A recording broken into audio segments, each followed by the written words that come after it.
एक अफसोसनाक अमल जहां पे चूंकि पीटीआई के साथ 9 मई टैग हुआ है और उसकी वजह से इंतजामिया हो या कोई हो तो सब लोग गैर मामूली एहतियात बरतते हैं, जो आपको और हमें कोई अचंभे की बात नहीं है कि जी एक दफा फसाद हो चुका है। फिर 25 मार्च आपको पता है, पहले भी इस्लामाबाद में जब ये आए थे तो ब्लू एरिया में दरख्तों को भी जला दिया था, आग लगा दी थी। वो पर्चे करेंगे ना और वो जाके जमानतें हो जाएंगी, जिस तरह माशाल्लाह हमारी अदालतें जमानतें देती हैं।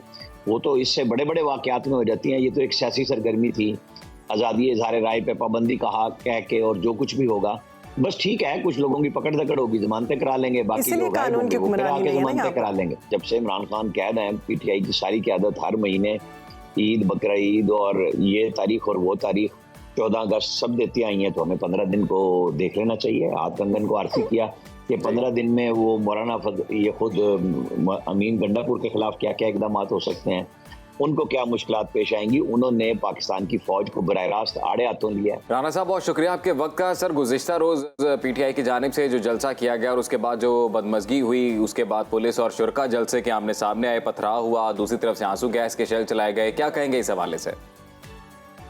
देखें, ये जाहिर है कि कोई अच्छी बात तो नहीं थी। पहली तो अच्छी बात ये थी कि एक जलसे की इजाज़त मिली। पीटीआई 4 दफ़ा मुलतवी कर चुकी हुई थी, 5 दफ़ा मुलतवी कर चुकी थी और मुसलसल ये हो रहा था कि जलसा होना है नहीं होना, इंतजामिया नहीं होने देंगे। लेकिन 8 सितंबर की जो तारीख 22 अगस्त को दे दी गई थी वो हो गया। पहला तो ये जमहूरी अमल है और खुशाइन बात है कि ठीक है। फिर जब आप इंतजामिया के साथ मुआहदा करते हैं तो सोच समझ के करते हैं कि आपको 3-4 बजे से 7 बजे का टाइम दिया गया था जी सही। अब जब वज़ीर आला केपी ही लेट आए थे तो पहली खिलाफ वर्जी तो उसी पे बुनियाद पे हो गई और वो गैर कानूनी करार दिया गया। इस दौरान जो रास्ते थे, मैंने कम से कम पीटीआई के सोशल मीडिया एक्टिविस्ट सबका यही देखा कि लंबा रास्ता है लेकिन हमारा कोई रूट बंद नहीं है। तो जो शेलिंग और फायरिंग का वाकया हुआ, ये यही बताया गया कि जो लोग और रास्तों से आ रहे थे उधर लड़ाई हुई है। क्योंकि पुलिस कह रही थी कि आप मुतय्यन करदा अपने रास्तों पर जाएं। तो पथराव हुआ और उसके बाद शेलिंग हुई। अब दोनों फ्रीकैन के अपने अपने दावे हैं, लेकिन जाहिर है कि कुछ देर में हमारे पास रिपोर्ट्स आ जाएंगी कि इंतजामिया ने कितने लोगों पे पर्चा दिया है ये पथराव करने का, नामजद कितनों को किया। और यही बात जो क़यादत पे आएगी पीटीआई की कि जिन लोगों ने वहाँ पे इजाज़त ली थी और ये यकीन दहानी कराई थी कि हम तमाम कानूनी इक़दाम करेंगे और जलसा बर वक्त ख़त्म करेंगे, उसका भी पर्चा होगा। खैर, ये तो इंतजामी इक़दाम हैं।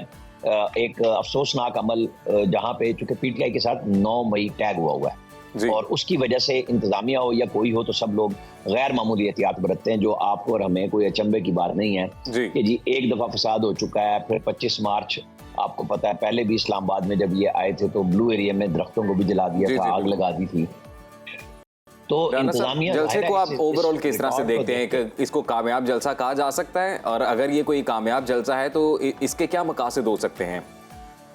देखिए, जलसे को जितनी जगह उनको दी गई थी उसके बाद उन्होंने उसको कार्डन ऑफ किया था, एक साइड पे थोड़ी जगह की थी वो उन्होंने भर ली थी। कोई आप ये नहीं कह सकते कि ये कोई बहुत बड़ा शो था अगर इसको आप गैर जानिबदाराना अंदाज में देखें। लेकिन पीटीआई के हिसाब से देखें तो उनके वर्कर्स के लिए बड़ी इंकरेजमेंट है और वो लोग निकले हैं, वो पहुंचे हैं। इमरान खान के बगैर जलसा था।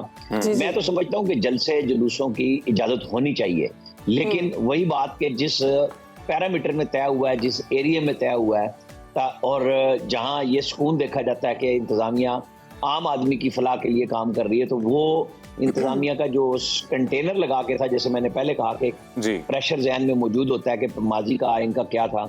लेकिन बहरहाल रावलपिंडी इस्लामाबाद के शहरियों की जिंदगी खराब हुई। राना साहब, एनओसी की खिलाफ वर्जी की गई, इस्लामाबाद इंतजामिया ने जलसे को गैर कानूनी करार दे दिया है। अब जलसा मुंतजमीन के खिलाफ क्या कार्रवाई हो सकती है? देखिए, वो पर्चे करेंगे ना और वो जाके जमानतें हो जाएंगी, जिस तरह माशाल्लाह हमारी अदालतें जमानतें देती हैं। वो तो इससे बड़े बड़े वाकयात में हो जाती हैं। ये तो एक सियासी सरगर्मी थी, आज़ादी इज़हार राय पे पाबंदी कहा कह के और जो कुछ भी होगा बस ठीक है, कुछ लोगों की पकड़ दकड़ होगी, जमानतें करा लेंगे, बाकी लोग जमानतें करा लेंगे। लेकिन राना साहब, हाल ही में ये एक नया कानून भी तो मंजूर किया गया है जिसमें 3 से 10 साल तक की कैद हो सकती है। बस वो भी तो अदालतों के ऊपर मुनहसर है ना, साल की। ठीक है राना साहब, तो हम पीटीआई रहनुमा बैरिस्टर सैफ कहते हैं वहाँ पे भी बहुत एक मिनट जी आप सवाल करते हैं या फिर आप सारे सवाल इकट्ठे कर रहे हैं। राना साहब आप बोले, आपकी आवाज थोड़ी डिले से आ रही थी, इस वजह से वो थोड़ा सा इंतजामिया इशू ये है कि इंसदाद दहशतगर्दी के पर्चे हुए हैं, सब कुछ हुआ है, 9 मई पे सब जमानतों पे चले गए, वीडियोस मौजूद हैं लीडर्स की, वो भी जमानतों पे चले गए। तो ये 3 साल या 7-10 साल की कैद क्या वैल्यू रखती है जब इंसदाद दहशतगर्दी के पर्चों में सबकी जमानतें हो गई। तो ये कोई इतना बड़ा इशू नहीं है, बस सियासी तौर पे खेला जाएगा। देखें जी हम पे पर्चे हो गए, देखें जी अदालतों ने हमें इंसाफ दे दिया। सही। राना साहब, पीटीआई के रहनुमा बैरिस्टर सैफ कहते हैं कि मौलाना फजलुर रहमान की ना हमें कल ज़रूरत थी और ना ही हमें आज ज़रूरत है, और इस सारी सूरत में मौलाना जो है ना वो मायूस नज़र आ रहे हैं। तो आप क्या समझते हैं कि वाकई मायूस है मौलाना साहब? बस पीटीआई की क़यादत ने वही कुछ किया है जो हर एक के साथ वो करती है। एक तकरीर मौलाना की, वो फॉर्म 45-47 के बाद इन लोगों को फील हो गया कि ओहो मौलाना तो हाथ कर गए, भैया आप ना जाते मौलाना के पास। मौलाना ने सियासत अपनी मर्जी से करनी है। आप अगर उनके पास 2 जानू होकर तशरीफ ले गए हैं, पहुंचे हैं, रिक्वेस्ट कर रहे हैं, पीटीआई की सारी क़यादत बारी बारी जा रही है, तो इसका मतलब ये हो गया कि बिल्कुल ठीक है जी, चूंकि हम चल के आए हैं लिहाजा आप हमारी बात मानने पर मजबूर हैं। तो मौलाना फजलुर रहमान सियासी आदमी है ना, उन्होंने कोई इनके साथ अहद नहीं किया। वो पहले भी बता चुके थे कि हमारी और आपकी जिद्दोजहद पार्लियामेंट में इकट्ठे होगी, सड़कों पे हम अपनी मर्जी से फैसला करेंगे। तो ये उनकी है, और उन्होंने कहा है कि पार्लियामेंट बिल्कुल चलेगी, क्योंकि फॉर्म 47 और 45 की उन्होंने कहा कि ये जो मर्जी कहें, लेकिन अब यही हुकूमत है, इससे बात करें। यहाँ पीटीआई को अपना पार्टी की सतह पे फैसला करना होगा कि क्या वो अपोजिशन को मुत्तहिद करने के लिए मौलाना को देखेगी, या वो समझ चुके हैं कि मौलाना फजलुर रहमान मुमकिन है कि हुकूमत को आईनी तरमीम में वोट दे दें, और वो बददिल हुए हैं। उन्होंने कोशिश की, और कोशिश करने का नाम ही सियासत है। ये नहीं है कि आप गए और एक बयान आया या कोई गुफ्तगू हुई और आपने उनके खिलाफ माज खोल दिया। मेरा ख्याल असद कैसर वगैरह मौलाना फजलुर रहमान से एक दफ़ा फिर रब्ता करेंगे। सियासी तौर पे मिलना और बिछड़ना ये तमाम सियासी जमातों का अपना राइट है कि कौन कब कल किसके साथ था। आप देखें ना, महमूद खान अचकज़ई भी तो आज इमरान खान के साथ हैं। उन्होंने उनको जेब कतरे भी कहा, गैर मुनज़्ज़म पार्टी भी कहा, सब कुछ कहा कि भाई आपकी पार्टी में शऊर नहीं है जलसे में खड़े होके। अब कितने दिन महमूद खान अचकज़ई को बर्दाश्त किया जाएगा, ये भी देखना होगा। राना साहब, ये अली अमीन गंडापुर का बयान कितना संजीदा लिया जाना चाहिए, जिसमें उन्होंने बोला कि 2 हफ्ते का वक्त है, बानी पीटीआई को रिहा कर दिया जाए वरना फिर हम खुद रिहा करा लेंगे। मेरा ख्याल है कि जिस तरह जब से इमरान खान कैद हैं, पीटीआई की सारी क़यादत हर महीने ईद, बकरा ईद और ये तारीख और वो तारीख 14 अगस्त सब देती आई हैं, तो हमें 15 दिन को देख लेना चाहिए। हाथ कंगन को आरसी किया कि 15 दिन में वो मौलाना ये खुद अमीन गंडापुर के खिलाफ क्या क्या इकदाम हो सकते हैं, उनको क्या मुश्किलात पेश आएंगी। उन्होंने पाकिस्तान की फौज को बराह रास्त आड़े हाथों लिया, उन्होंने कोई कसर नहीं छोड़ी। अब अहदो पैमा की बात की है, उन्होंने कहा मैं लाहौर जाऊंगा। उन्होंने तो मरियम नवाज पे भी मैं समझता हूँ बाजारी जुमले कसे हैं जो किसी भी सतह से मुनासिब नहीं थे। उनको अपनी सियासी जुबान इस्तेमाल करनी चाहिए थी, बाजारी उस लहजे में नहीं जाना चाहिए था जो किसी भी सियासतदान को किसी भी खातून के हवाले से जेब बना। कोई अंदर की खबर आपके पास है, हो सकते हैं उनके खिलाफ इकदाम आने वाले दिनों में? देखिए, उन्होंने इश्तियाल दिलाने की कोशिश पूरी की है, और एक तरफ जहां वो डरते हैं कि उनके ऊपर ये आ रहा है कि वो एस्टेब्लिशमेंट के साथ मिले हुए हैं, उसको धोने की कोशिश में शायद वो बहुत आगे निकल गए, मसाला बहुत तेज कर दिया, जो अब उनको फील होगा कि ज्यादा मसाले के नतीजे क्या हो सकते हैं। मेरे ख्याल में तो फीलिंग होगी। ठीक है राना साहब, नवाज शरीफ ने हिदायत दी थी कि आप पीटीआई के साथ गुफ्तगू करें, जिस पर बानी पीटीआई के नुमाइंदे महमूद खान अचकज़ई जो है ना वो सामने आए थे। राना सनाउल्लाह के साथ उनका रब्ता भी हुआ था और ये बात सामने भी आई थी, तस्दीक भी हुई थी। मगर अब हम देख रहे हैं कि नायब वज़ीर आज़म इसहाक़ डार कहते हैं कि ना पीटीआई के साथ कोई बात होगी, ना मुज़ाकरात होंगे और ना ही इसका कोई इम्कान है। तो नून लीग का ये यू टर्न किस वजह से है? कोई यू टर्न नहीं है, ये हुकूमती सत्ता से मिनिस्टर साहब का जिक्र हो ही रहा है, तो अपने जो दौरा बरतानिया उस दौरान उन्होंने बोला कि IMF जानबूझकर डिले कर रहा है ये बेल आउट पैकेज के लिए और वो चाह रहा है कि पाकिस्तान डिफॉल्ट कर जाए। मेरे ख्याल में इसहाक़ डार साहब को अपनी इस तरह की गुफ्तगू पे काबू रखना चाहिए। वो पहले भी मैं ये कर दूंगा, मैं वो कर दूंगा, और हमारी ऐसी की तैसी आम आदमी की फेरदी डॉलर उनके काबू में नहीं रहा। जब वो आए थे तो कहते थे कि मैं आया हूँ और डॉलर नीचे चला गया। भाई फिर काबू रखते ना।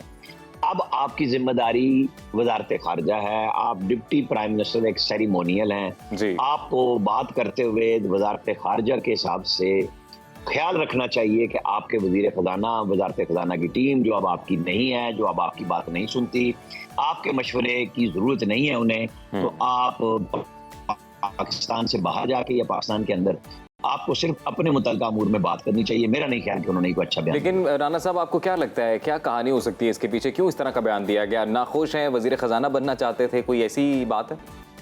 ये तो सारी दुनिया को पता है कि डार साहब चाहते थे, उन्हें नहीं मिली।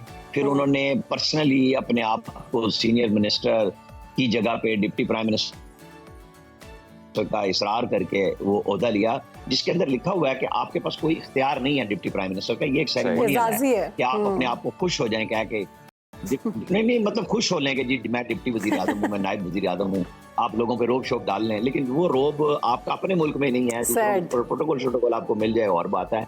ये अच्छी बात नहीं थी एक बुजुर्ग सीनियर सियासतदान को इस तरह का काम करना, और अब भी वो वजारत खजाना पे जाके बोले। अगर कल औरंगजेब साहब ने कोई फिक्रा कह दिया तो फिर इनके लिए बहुत मुश्किल है। लेकिन सर, ये विद इन नून लीग भी कोई डिवीजन का तासुर आता है? शहबाज शरीफ साहब ग्रुप और नवाज शरीफ साहब ग्रुप, ऐसा भी कुछ है? ये तो पहले दिन से चल रहा है, जिस दिन से ये हुकूमत में या सियासत में आए हैं दोनों भाई, हमेशा से ये कहा जाता है। लेकिन इन दी एंड नवाज शरीफ की ही चलती है, ये वजीर आजम उन्हीं की वजह से, अपनी वजह से नहीं है। ठीक है राना साहब, मुस्लिम लीग काफ के सरबराह चौधरी शुजात हुसैन सियासी दर्जा हरारत कम करने के लिए मुतहरिक नज़र आ रहे हैं। उन्होंने अहम मुलाकातें भी की हैं इस्लामाबाद में अरकान पार्लियामेंट के साथ, तो क्या लगता है कामयाब हो सकेंगे वो?